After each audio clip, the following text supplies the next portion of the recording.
সম্প্রতি ৮ পর্বের ধারাবাহিক প্রতিবেদন এসেছে বাংলাদেশের ৫ই আগস্টের পূর্বাপর একটা পরিস্থিতি নিয়ে। প্রক্রিয়া শুরু হয়েছিল লং বিফোর 2024। মার্কিন যুক্তরাষ্ট্র, ভারত এন্ড বাংলাদেশ আর্মি কেন ইউএস এবং ইন্ডিয়ার ইন্টারেস্টের বিপরীতে হয়ে যাচ্ছিল? এই মুহূর্তে জিওপলিটিক্যাল গোল হচ্ছে চায়নাকে কিভাবে আটকানো।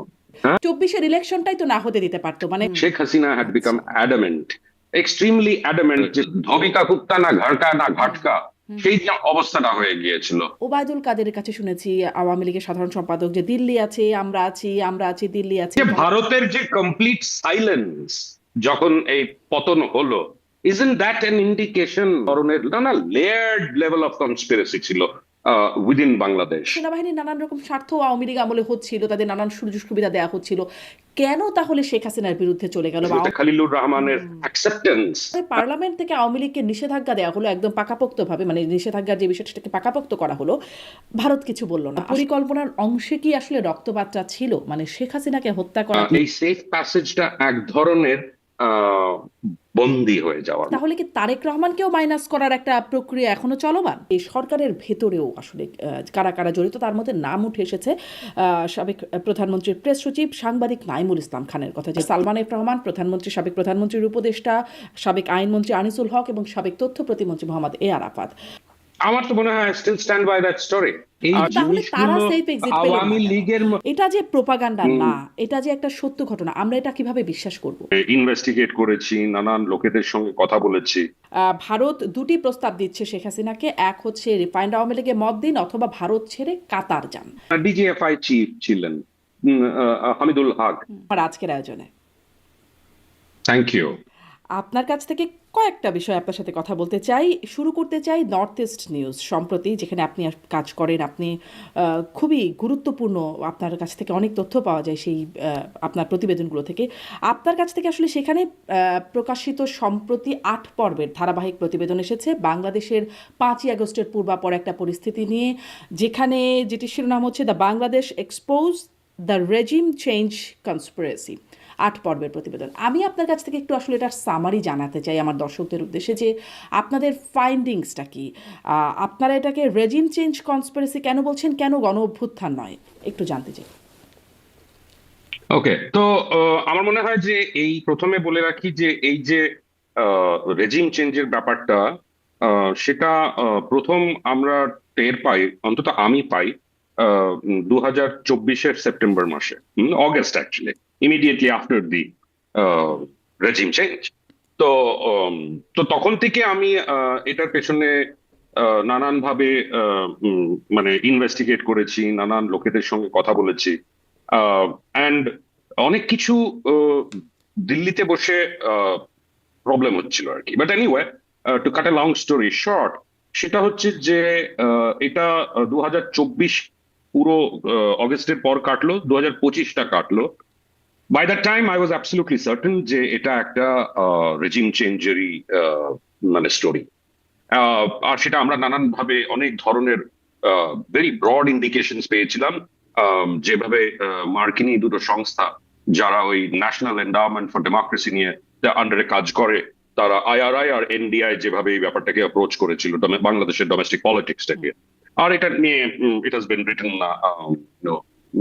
acres of newsprint have gone into on the story. তো ওই মানে তো এটা ক্রমশ মানে it became almost a truth almost যে এটা হয়েছে, but we needed to know যে হাউ ওয়াজ ইট অপারেশনালাইজড। একটা কজাল মেকানিজম থাকে তো between A and B, A causes B, কিন্তু how does A cause B? তো এই জিনিসটাকে জানার জন্য আমরা সেটারও টের পাচ্ছিলাম, বাট উই অনেকগুলো মিসিং লিঙ্কস ছিল। আর বিকজ আমি দিল্লিতে, অনেক সময় সোর্সেসরা ফোনে এইসব জিনিস বলতে চায় না, বা সোর্সেসদের অব্দি পৌঁছানোটা ডিফিকাল্ট হয়ে যায়, কাগজপত্র পেতে ডিফিকাল্ট হয়ে যায়, এভিডেন্স পেতে ডিফিকাল্ট হয়ে যায়। সেই জন্য যখন জার্নালিস্ট এনায়েত কবির, সিনিয়র জার্নালিস্ট, উনি যখন ওনার সঙ্গে যখন এই ম্যাটারটা ডিসকাস করা হলো, he also goat interested because he also wanted answers two question. উনিও কিছু প্রশ্নের উত্তর খুঁজছিলেন। তো তারপরে যখন আমরা এটাকে নিয়ে বেশ ব্রেন স্টর্ম করলাম, অলমোস্ট 2.5 মাস ধরে শুধু ব্রেন স্টর্মই করেছি আর কি। তারপরে উই ডিসাইডেড যে যখন এই কয়েকটা নোডাল পয়েন্টস গুলো আমরা ফোকাস করতে শুরু করলাম, তখন ইট বিকেম ক্লিয়ার যে how this might have G, happen. আপনার কাছ থেকে যদি এটা এখন এটা আমরা একটু ক্লিয়ার হতে চাই যে আপনারা মানে কি পেলেন, একদম মানে সামারি করে যদি সেই জায়গাটায় চলে আসি যে আপনারা কি পেলেন, কারা কারা বা কোন কোন পক্ষ এর সাথে জড়িত বলে আপনাদের ফাইন্ডিংস। তো কজাল মেকানিজমটা হচ্ছে মানে যেভাবে আমরা পেয়েছি তার মধ্যে এখনো অনেক কাজ বাকি আছে আমার মনে হয়। আর সেই কজাল মেকানিজমটা হচ্ছে ক্লিয়ারলি একটা প্রক্রিয়া শুরু হয়েছিল লং বিফোর 2024। মানে আমি প্লেস করি 2021 এর এন্ডের দিকে, সেখান থেকে প্রক্রিয়াটা শুরু হয়। আর কজাল মেকানিজমটা আমরা যদি অ্যারো দিয়ে বোঝাই তাহলে হচ্ছে মার্কিন যুক্তরাষ্ট্র, ভারত অ্যান্ড বাংলাদেশ আর্মি। তো this needs to be kept in mind very very clearly, যে এই জিনিসটা ঘটে কিভাবে, আর হু আর দ্য পিপল যারা ফর ডিফারেন্ট রিজনস এই জিনিসটাকে হতে দিয়েছে। কিন্তু মার্কিন যুক্তরাষ্ট্র, ভারত, বাংলাদেশে যেটা, বাংলাদেশ আর্মি, মানে এটা কেন বললেন আপনি? মার্কিন যুক্তরাষ্ট্র, ভারত, বাংলাদেশ আর্মি, এটা কি কি ওকে, বোঝালেন? এটাতে বোঝালাম যে এই তিনজনের এই দুটো স্টেট অ্যাক্টর্স এর মাধ্যমে, দুটো স্টেটের মাধ্যমে এই পট পরিবর্তন বলেন বা রেজিম চেঞ্জ বলেন, সেটা ঘটিয়েছে হচ্ছে আর্মি। স্টুডেন্টসরা ছিল একটা ভেরি ভেরি স্মল পার্ট। তাদের শুধু ওই ইনিশিয়াল ডেজ গুলো আর কি, যে days leading up to the regime change of 5th August 2024, সেই জায়গাটার ইমিডিয়েট কজ হিসেবে দেখানো। বাট এটার প্রক্রিয়া আমি বললাম বেশ অনেক দিন ধরে হচ্ছে। কিন্তু আমি personally I first goat the indication যখন আমি এটা নিয়ে লিখেছিলাম 2024-এ, যখন আমি একটা ডকুমেন্ট হাতে পেয়েছিলাম, সেটাতে দেখানো যেটা আমরা পেয়েছিলাম সেটা হচ্ছে যে গ্রামীণ গ্রুপের চেয়ারম্যানশিপ থেকে মোহাম্মদ ইউনুস কবে পদত্যাগ করলেন, সেই ডেটটা হচ্ছে 7th of March 2023। এই অর্ডারটা ওদের অফিস থেকেই বার করা হয়েছিল। আর ওনার জায়গায় উনি স্টেপ ডাউন করার পরে 3জন কো চেয়ারপারসনকে অ্যাপয়েন্ট করা হয়েছিল। তো আর ওই কো চেয়ারপারসনের মধ্যে একজন ছিলেন যে ভদ্র মহিলা, যিনি হেলথ অ্যাডভাইজার নূরজাহান, হয়েছিলেন পরে, নূরজাহান বেগম। জি। নুরজাহান বেগম। তো that was the first indication, first document. আর আমি যদি বলতে পারি যে আমার হাতে first initial document of this change, why was this happening, সেটা আমরা প্রসপেক্টিভলি জেনেছি।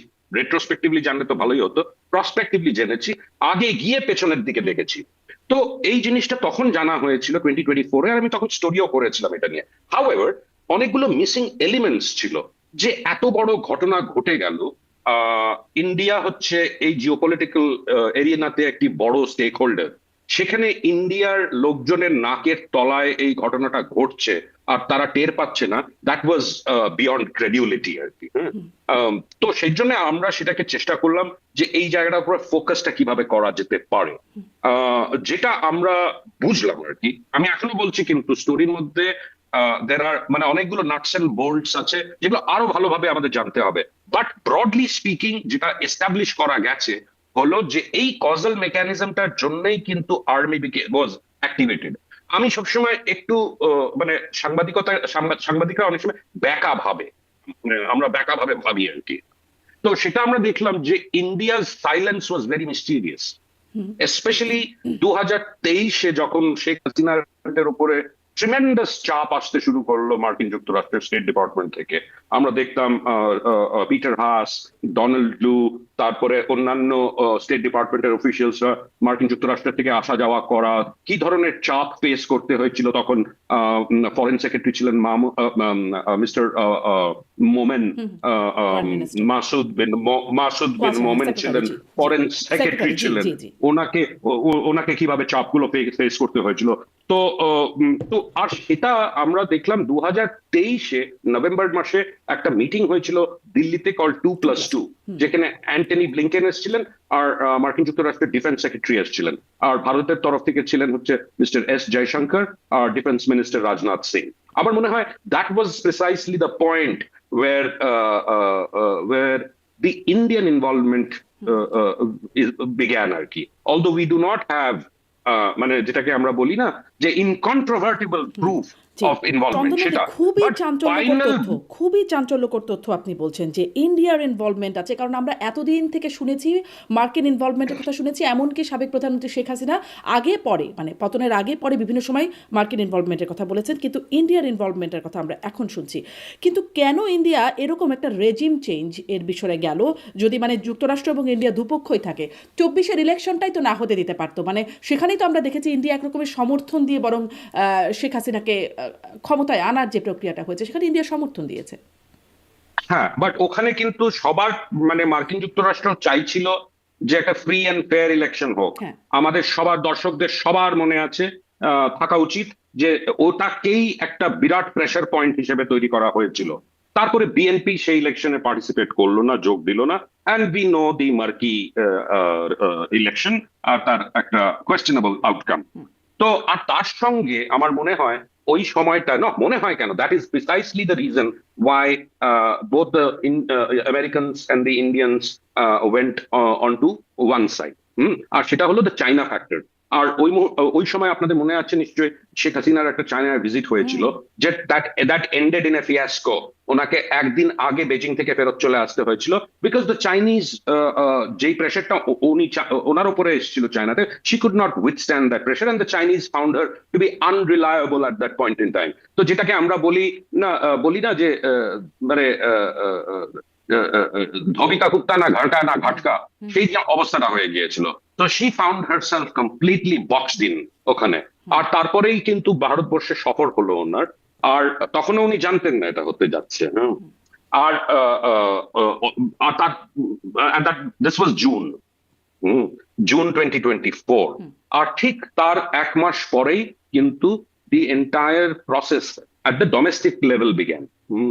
আর সেই ডোমেস্টিক লেভেলে আমরা দেখলাম একটা একটা স্টুডেন্টস মুভমেন্ট হলো, বেসড অন দ্য কোটা রিজার্ভেশনের ওপরে আর কি। তো ওটা হলো মানে দ্যাট ওয়াজ জাস্ট এ ফাসাড আর কি। সেই ফাসাডটা না হলে আমার মনে হয় এই স্টুডেন্টস মুভমেন্টটা করানো যেত না। আর তার পেছনেই কিন্তু নানান ধরনের নানা লেয়ার্ড লেভেল অফ কনস্পিরেসি ছিল উইদিন বাংলাদেশ। মানে সুশীল সমাজ ছিল, এনজিও ছিল, স্টুডেন্টসরা তো ছিলই, তারপরে একাডেমিক্সরা ইনভলভ ছিল। সো উই নো দ্যাট এদের যে ইনভলভমেন্টটা সেটাই আমরা কিন্তু সামনাসামনি দেখলাম। বাট তার নিচে যে ফোর্সেস গুলো প্লে করলো আর কি, আর যেভাবে এনায়েত কবির যেভাবে ব্যাপারটাকে ডিটেইলড ভাবে এক্সপোজ করেছিলেন about how the army also goat involve. মানে আমি আর্মির ওনার ওনার ইনভলভমেন্টটা একটু বক্তব্য হচ্ছে, সুনির্দিষ্টভাবে আর্মির ইনভলভমেন্ট আপনার কাছে জানতে চাই, কিন্তু আমার ওই প্রশ্নটা আরেকটু আমি বুঝতে আরেকটু চাই যে মানে ভারত এবং যুক্তরাষ্ট্র দুই পক্ষই যদি চাইতো 24-এর নির্বাচনটাকেই তো মানে তারা যদি সমর্থন না দিত, বাংলাদেশে তো নির্বাচনের যেখানে কোনো দলই মোটামুটি অংশগ্রহণ করছে না, বলা হচ্ছিল আমি দামি নির্বাচন, আওয়ামী লীগ এবং আওয়ামী লীগ আর জাতীয় পার্টির একটা মানে একটা দেখানো নির্বাচন হচ্ছিল, তখন তো বাংলা মানে ভারত এবং যুক্তরাষ্ট্র যদি বিশেষত যদি ভারত সমর্থন না দিত তাহলে যুক্তরাষ্ট্র সমর্থন দিচ্ছিলই না, তাহলে তো নির্বাচনটাকে একরকমের ঠেকানো যেত বা অংশগ্রহণমূলক করবার একটা প্রক্রিয়া শুরু করা যেত, কিন্তু তখন সেটা না করে কিন্তু কেন? আমার মনে হয় যে মানে too much water had already flown. হ্যাঁ, আর ওখানে বিএনপি কোনোভাবে ইলেকশনে যাচ্ছে না, and she had become adamant, Sheikh Hasina had become adamant, extremely adamant, যে সেটা উনি করিয়েই ছাড়বেন। আমার মনে হয় অনেক কিছু কিন্তু বিপরীতে ঘটতে শুরু করেছিল, যেটা ভারত হয়তো ভেবেছিল যে অ্যাভয়েড করা যেতে পারে। আমি কিন্তু বললাম যে নভেম্বর 2023-তে 2+2 মিটিং এর পরেই কিন্তু আমার মনে হয় একটা প্রশ্ন করা হয়েছিল ফরেন সেক্রেটারি, তখন ছিল বিনয় কোয়াত্রা, ওনাকে বাংলাদেশের ইলেকশনের উপরে প্রশ্ন করা হয়, আর তখন উনি একটা ভেরি অড রেসপন্স দেন, যে সেটা হলো যে elections are an internal matter of Bangladesh. হ্যাঁ, আমাদের যে মানে ঠিক আছে, ডিপ্লোম্যাটিক্যালি কেউ এটা বলবে না যে we have a stake in Bangladesh, but of course we have a stake in Bangladesh from a security perspective, from a geopolitical perspective. তো সেই জায়গাটা তখন যখন মানে she had crossed the Rubicon, so to say, as far as China is concerned. She had gone far too deep into that. আর আমার মনে হয় তখনই বোধহয় the urgency was there in order to accelerate the process of removing her. আর সেটাতে যে রোলটা play করেছিল army, সেই এনায়েত ভাই এটা কিন্তু ওনার বক্তব্যে উনি অন্যান্য জায়গায় বলেছেন, আমার সঙ্গে ডিসকাশনের সময়ও কথা হয়েছে। আর সেটা হলো যে বাংলাদেশের মধ্যে যেই রোলটা আর্মি হিস্টোরিক্যালি প্লে করেছে, at very critical moments কিন্তু army has got deeply involved in politics, but this was something more. This was more than politics, because the army had taken part in almost a geopolitical decision যে যেই government set up is going to prove inimical to the interests of the US and also to the Indians, সেটার কিন্তু life আর বেশি দিন prolong করা যাচ্ছিল না আমার মনে হয়। কিন্তু কেন কিন্তু And কেন therefore, কেন কেন ইউএস এবং ইন্ডিয়ার ইন্টারেস্টের বিপরীতে হয়ে যাচ্ছিল? কেন কেন মানে কি হচ্ছিল যেটা ইউএস এবং because ইন্ডিয়ার? because she had, মানে যেভাবে উনি টুয়ার্ডস চায়না ঘেঁষতে শুরু আচ্ছা, করেছিলেন, স্পষ্ট, জি। রাইট? তো that was the whole idea. সেটা কিন্তু আমরা এখন অব্দিও দেখে যাচ্ছি in some form or the other, in many ways. Mister Khalilur রহমানের অ্যাকসেপ্টেন্স অ্যাজ বাংলাদেশের ফরেন মিনিস্টার অন, মানে এই যে টেকনোক্র্যাট কোটাতে ওনার যে ট্রাভেল গুলো হচ্ছে, উনি যে দিল্লি এলেন, it is a continuation, it's almost an epilogue to the book, যদি আমরা সেভাবে বলতে চাই আর কি। Yeah. জি, তাহলে এইখানে একটু সামারি করি যে যেটি এতদিন পর্যন্ত মনে হয়েছে, বা তখন নির্বাচনের আগে আগেও, 24-এর নির্বাচনের আগে আগেও আমরা ওবায়দুল কাদেরের কাছে শুনেছি, আওয়ামী লীগের সাধারণ সম্পাদক, যে দিল্লি আছে, আমরা আছি, দিল্লি আছে, তলে তলে সব ঠিক হয়ে গেছে। আসলে তলে তলে সব ঠিক হচ্ছিল না তাদের জন্য, বরং ভারতকে দেখা যাচ্ছিল সমর্থন বা ব্যাক করছে, যেটা আসলে মনে হচ্ছিল আসলে ভারত ঠিক সেই ভূমিকায় ছিল না।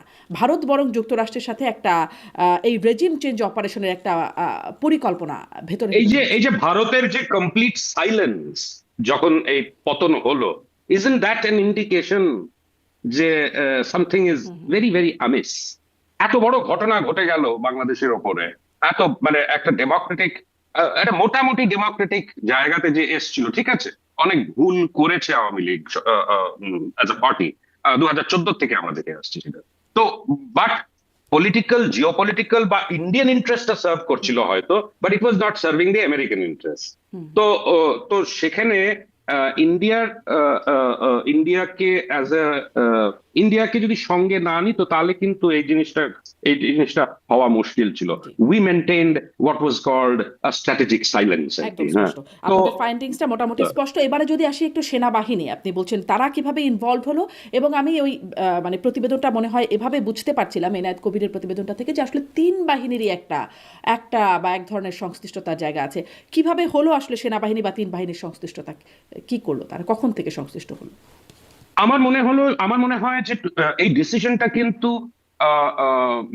এই যে টু সুইচ সাইডস আর কি, so to say, to to abandon the government in power and play an active role এই গভর্নমেন্টটাকে থেকে সাপোর্ট সরিয়ে নেওয়াতে, সেটা কিন্তু ওই লাস্ট 5 days অফ অগস্টে ঘটেছে আর কি।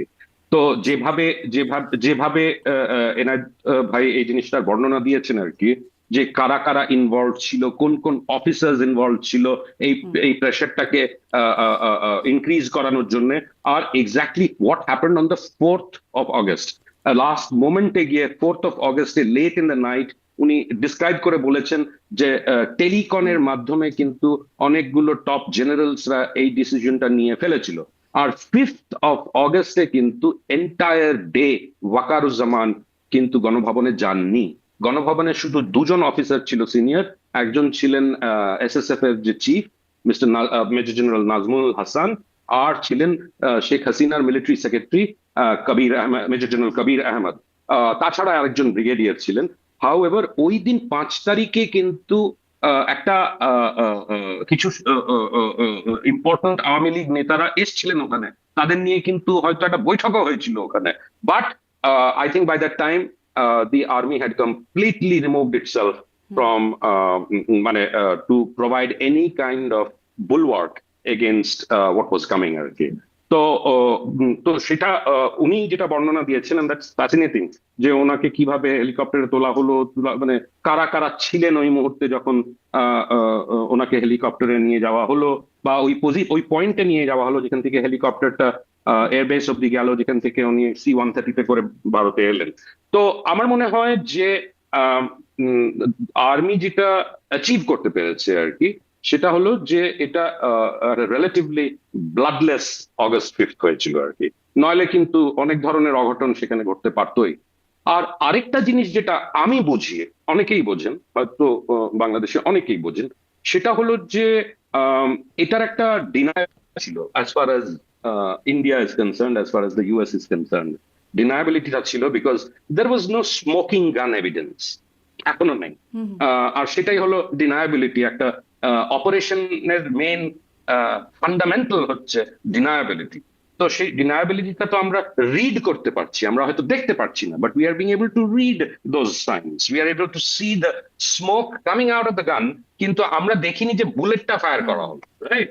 সো টু সে।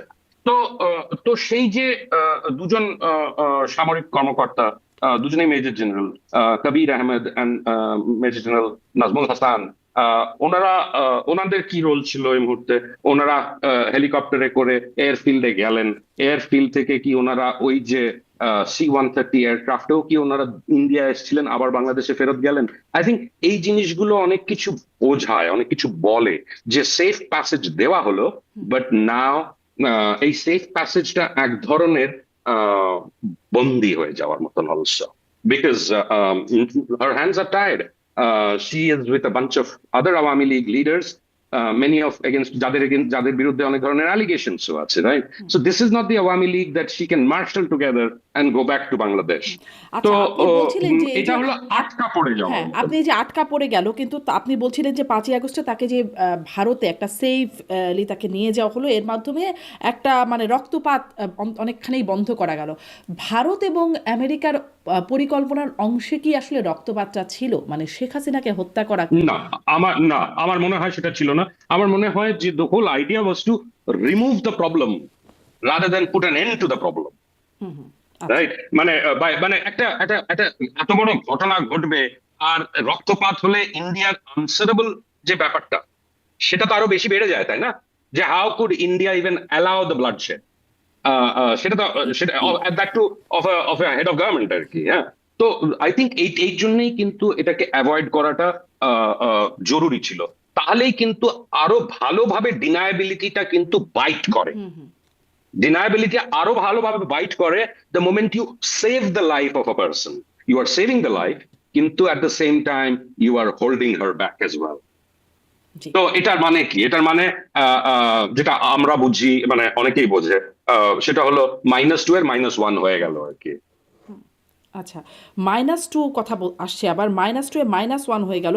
আহ, মানে আর বেগম জিয়া তো আসলে বৃদ্ধ অবস্থায় ছিলেন, তিনি মারা গেলেন, মানে -2 কমপ্লিট হয়ে গেল, তাহলে যেই ফর্মুলাটা ছিল সেটা কি কমপ্লিট হয়ে গেল? আমার না, আমি এখনো বলবো না -2 কমপ্লিট হলো। আমি তো বলছি না বেগম খালেদা জিয়া মাইনাস মানে সেই ওয়ান -1 ছিল, প্লাস, হ্যাঁ মানে হ্যাঁ। আমি তো বলছি যে -2 is now in operation itself. আচ্ছা, কিভাবে? মানে আমরা তো তারেক রহমানকে দেখছি পাওয়ারে আছেন, হ্যাঁ হ্যাঁ।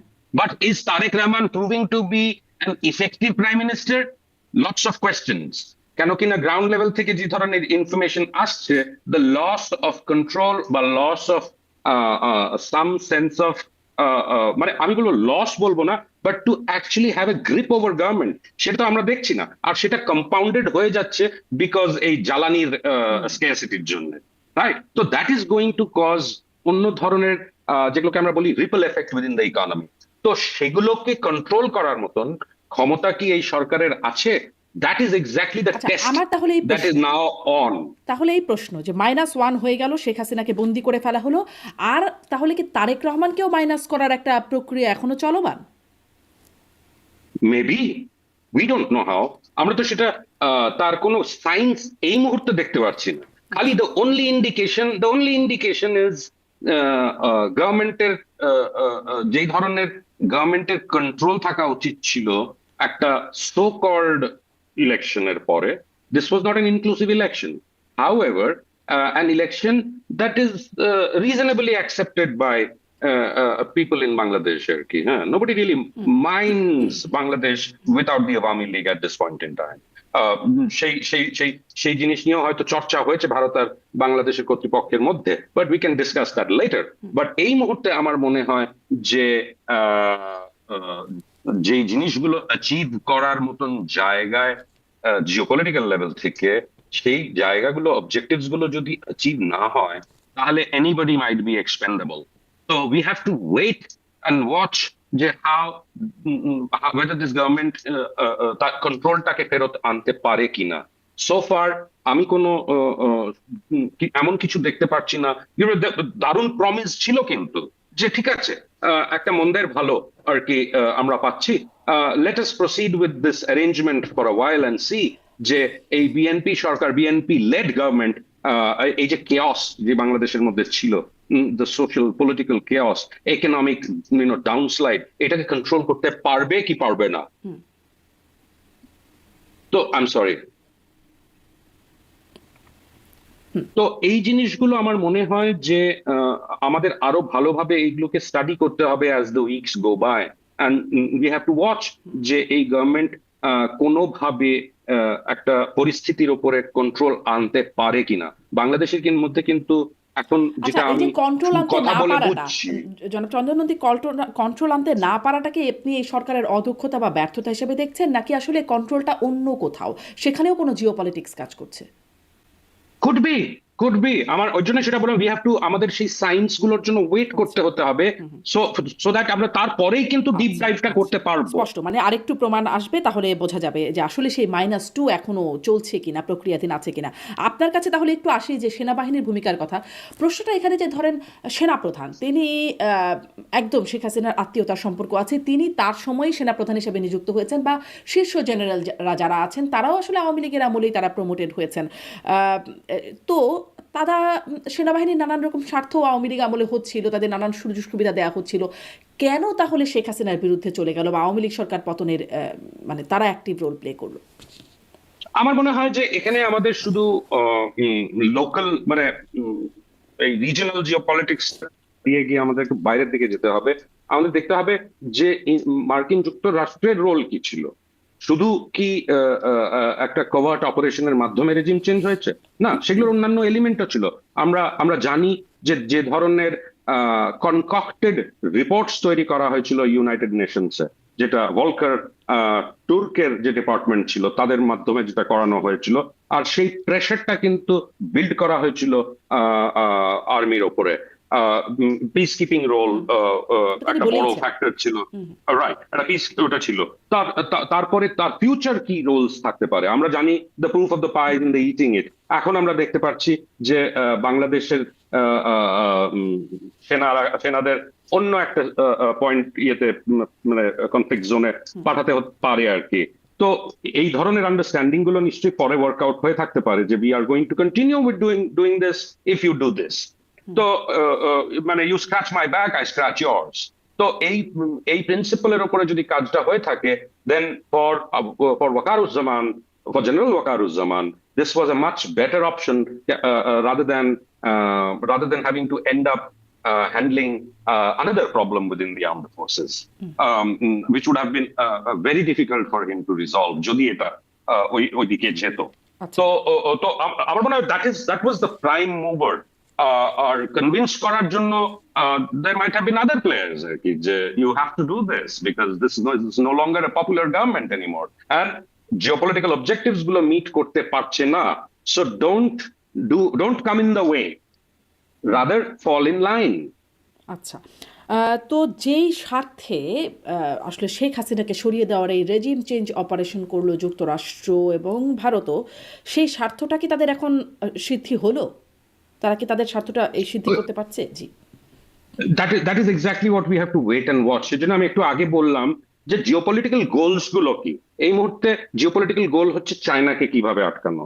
হ্যাঁ, চায়না কিন্তু একটা খুব মোটামুটি ভাবে একটা ইলেকশন কিন্তু মিয়ানমারে দাঁড় করিয়েছে। যে মিলিটারি হুন্টার, যে মিলিটারি বস ছিলেন, হ্যাঁ, উনি কিন্তু এখন প্রেসিডেন্ট হয়েছেন মিয়ানমারের, রাইট।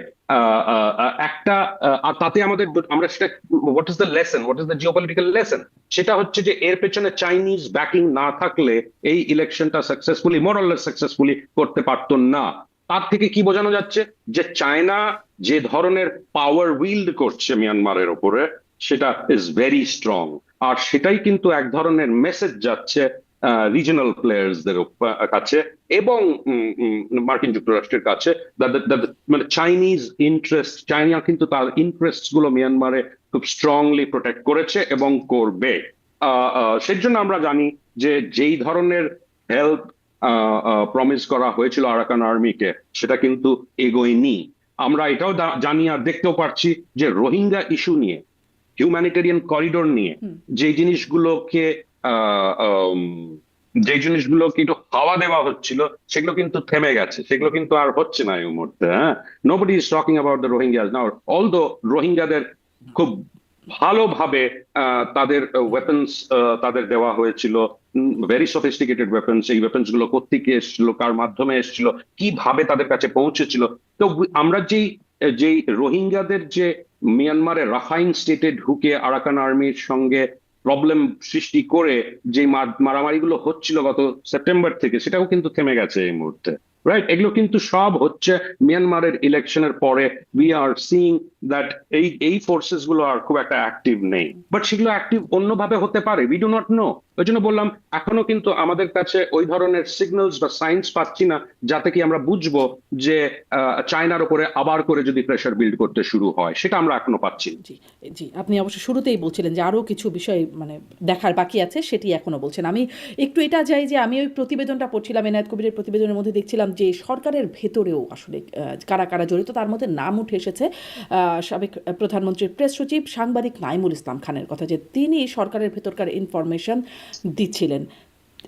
তিনি এখন কোথায় আছেন সেই বিষয়ে জানা গেছে কিনা এক, এবং আপনারই একটা প্রতিবেদন এর আগে ছিল যে সেখানে সরকারের 3 জন মন্ত্রীর সংশ্লিষ্টতার কথা আপনি উল্লেখ করেছিলেন। আপনি বলেছিলেন মানে মন্ত্রী পদমর্যাদার সালমান এফ রহমান, সাবেক প্রধানমন্ত্রীর উপদেষ্টা, সাবেক আইনমন্ত্রী আনিসুল হক এবং সাবেক তথ্য প্রতিমন্ত্রী মোহাম্মদ এ আরাফাত।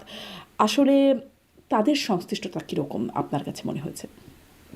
আমার তো মনে হয় still stand by that story.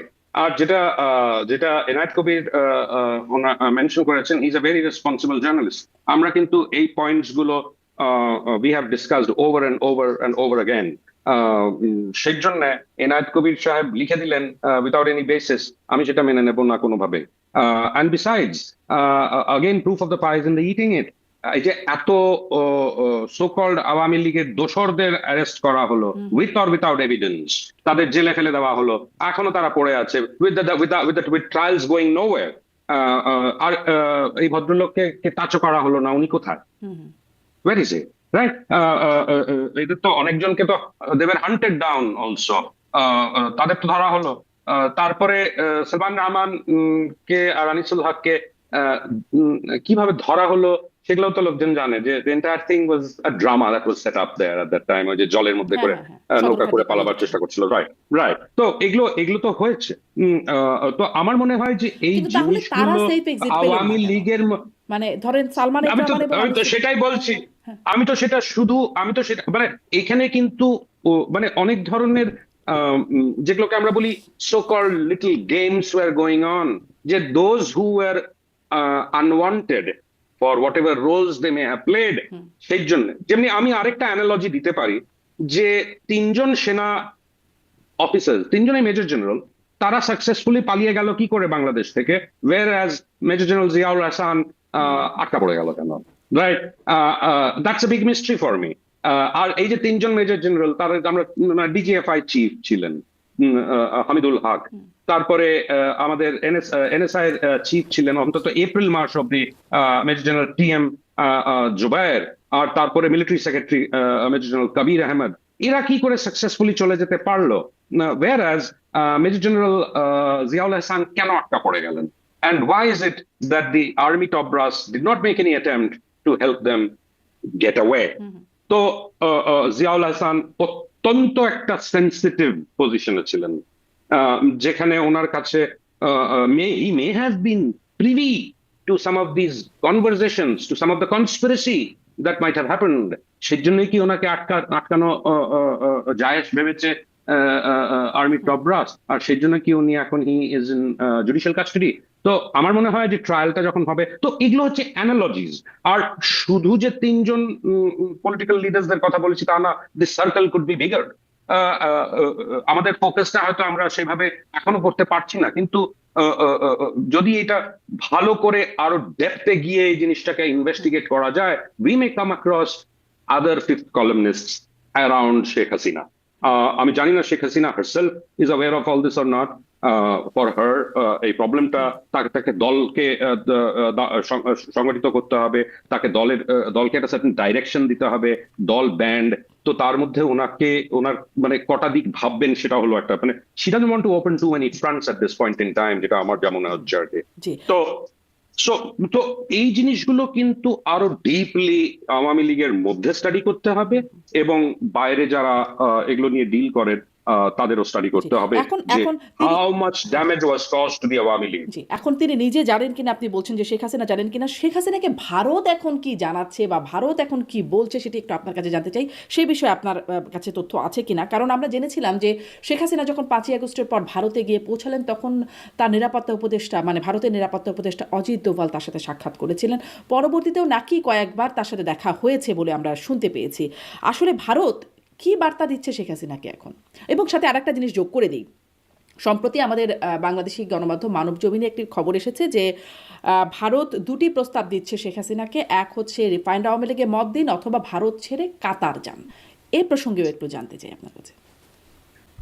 দেখুন, আমি এগুলো আই এম অ্যাওয়্যার অফ এই রিপোর্টস গুলো, বাট আমার পার্সোনালি কিন্তু I have never felt the urge to go and investigate this. কেন কিনা আমি ডাইরেক্টলি এমন কারোর সঙ্গে কথা বলতে পারিনি যে আমাকে বলবে যে এই ধরনের অপশনস দেওয়া হয়েছে কাতারে যাওয়ার, আর বা এখানে গিয়ে রিফর্মড আওয়ামী লীগের। একটা স্লাইট ফ্লিকার অফ অ্যাক্টিভিটি দেখেছিলাম যখন শিরিন শারমিন চৌধুরীকে অনেক বছর, মানে অনেকগুলো মাসের পর আর কি, উনি সারফেস করলেন। উনি তো আমরা সবাই জানতাম ক্যান্টনমেন্টেই ছিলেন, তারপরে হঠাৎ ধানমন্ডিতে উনি সারফেস করলেন। আর যেটা আমি তারপরে খোঁজ নিয়ে দেখলাম সেটা হলো যে whether Shirin Sharmin is an acceptable alternative among other Awami League leaders. আর যেই এটা ফিডব্যাকটা আমি বুঝতে পারছিলাম, absolutely not. She doesn't have the capability to lead the party in the absence of Sheikh Sabir Hossain Hasina. Chowdhury তাকেও কিন্তু একইভাবে আমার মনে গ্রেপ্তার করে ছেড়ে দেওয়া হলো জামিনে। হ্যাঁ, রাইট, কিন্তু সেখানে তো তখন তো দি আমেরিকানস ওয়ার স্টিল দেয়ার, মানে he is close to the Americans. তো আমার মনে হয় সেটা এক ধরনের ডেটারেন্ট হয়ে গিয়েছিল হয়তো ইন আ ওয়ে, যে এই লোকটাকে বেশি ঘাটালো চলবে না আর কি। হ্যাঁ, তো আমার মনে হয় যে এই কাতারে যাওয়ার ব্যাপারটা বা রিফর্মড আওয়ামী লীগের ব্যাপারটা, শেখ হাসিনা হয়তো নিজেও, যদি এটা সত্যি হয়ে থাকে, if there is any grain of truth to this Manab Zamin report, তাহলে আমার মনে হয় যে she would have turn this down. Maybe অন্য কোনো destination, yes, I don't know, but certainly not Qatar, and certainly not a reformed Awami League যেখানে she will not be able to call the shots. এখন যেই নেতা আসুক, সবাই কিন্তু ওই যে বললাম, the only way they see a future for themselves and the party is is when it is led by Sheikh Hasina, not by us another person. তাহলে কিন্তু এই পার্টিটা যে force to be reckon with হয়ে এত বছর ছিল, সেটা হয়তো সেই জায়গায় আর যেতে পারবে না যদি এই জিনিসটা ঘটে, মানে শেখ হাসিনাকে বাদ দিয়ে যদি পার্টি লিডারশিপটাকে দেখা হয়। আচ্ছা, এখন ভারত কি চাইছে? মানে ভারত দেখেছি 5ই আগস্টের পরে বরাবর ইনক্লুসিভ নির্বাচনের কথা বলেছে, কিন্তু যখন আবার জয়শঙ্কর বাংলাদেশে আসলেন, তারেক রহমানের সাথে দেখা করলেন, তখন থেকে আসলে ইনক্লুসিভ নির্বাচন শব্দটা উধাও হয়ে গেল। তারা সুষ্ঠু ফেয়ার নির্বাচনের কথা বলে আসলো, এবং ইনক্লুসিভ নির্বাচন হলো না, তাতেও ভারত কোনো বক্তব্য রাখলো না। তারপরে পার্লামেন্ট থেকে আওয়ামী লীগকে নিষেধাজ্ঞা দেওয়া হলো একদম পাকাপোক্তভাবে, মানে নিষেধাজ্ঞার যে বিষয়টা সেটাকে পাকাপোক্ত করা হলো, ভারত কিছু বললো না। আসলে ভারতের এখনকার অবস্থান কি? তারা কি আসলে আওয়ামী লীগের মিত্র নাকি শত্রু? আমি সেটা মিত্র শত্রুর মধ্যে যাব না। আমার যেটা মনে হচ্ছে যে আহ, উম, আওয়ামী লীগের মধ্যে, সরি, বাংলাদেশের মধ্যেও এমন কিছু পলিটিক্যাল ফোর্সেস আছে, including the BNP, who do not want the Awami League at this point in time. আমার মনে হয় তারাও চায় না যে শেখ হাসিনার লিডারশিপে আওয়ামী লীগ বাংলাদেশে আসুক। মানে এটার একটা কারণ আছে, Awami League still retains lot of support on the ground. সেটা হয়তো এই পলিটিক্যাল আউটফিটস গুলো জানে, আর সেটা ইকুয়েশন চেঞ্জ করে দিতে পারে। বাট যেই ডিসপেন্সেশন এখন পাওয়ারে আছে আর যারা অপোজিশনে আছে জামাতে ইসলামী, তারা আগামী দিনগুলোতে কি ধরনের তাদের পলিটিক্সটা গ্রো করবে বা ডেভেলপ করবে, কোন ডাইরেকশনে যাবে, তখন কি ধরনের চাপ অ্যান্টিসিপেট করবে বা অ্যাকচুয়ালি সামাল দিতে হবে বিএনপি কে, সেটা বিএনপি কে বুঝতে হবে আর কি। And সেটাকে কাউন্টার করার মতন ক্ষমতা বিএনপি থাকবে কিনা সেটা বিএনপি কে বুঝতে হবে। সেটা কি একটা রিফর্মড আওয়ামী লীগ সেই ফোর্সটাকে কাউন্টার করতে পারবে, জামাতের মতন ফোর্সটাকে? আর আরেকটা জিনিস ঘটবে হচ্ছে, প্রত্যেকটা জায়গায় যদি গভর্নেন্সে ফেল করে আর কি বিএনপি, তার ইমিডিয়েট পলিটিক্যাল বেনিফিশিয়ারি কিন্তু জামাতে ইসলামী হবে। So you cannot delay the process of bringing বাংলাদেশের পলিটিক্স টু যেটা নর্মাল পলিটিক্স অ্যাজ ইউজুয়াল আমরা জানি ছিল আওয়ামী লীগ, বিএনপি, বাকিরাও আছে থাকলো। তো সেই জায়গাটা, and most importantly of course is the role that the army will play. আমাদের দেখতে হবে কিন্তু একটা জিনিস, let me take you point you to this direction, যে আর্মির কিন্তু ব্যারাকসে ফিরে যাওয়ার কথা ছিল immediately after the election. Army কিন্তু এখনো ব্যারাকসে ফিরে যায়নি। So are they anticipating problem in the days to come? Or will there be some sort of a political upheaval sooner rather than later? তো সেই জিনিসটা আমরা we have to wait and watch. As I said, signals এখনো সেদিকে আমরা পাচ্ছি না যে একটা ইনস্টেবিলিটির দিকে এগোচ্ছে, বাট হ্যাঁ, the ground is probably slowly getting prepared because of অনেক ধন্যবাদ চন্দন নন্দী, আপনার আজকের অ্যানালাইসিস গুলো সেই গ্রাউন্ড গুলোকেই ইঙ্গিত করছিল। ধন্যবাদ যুক্ত হয়ে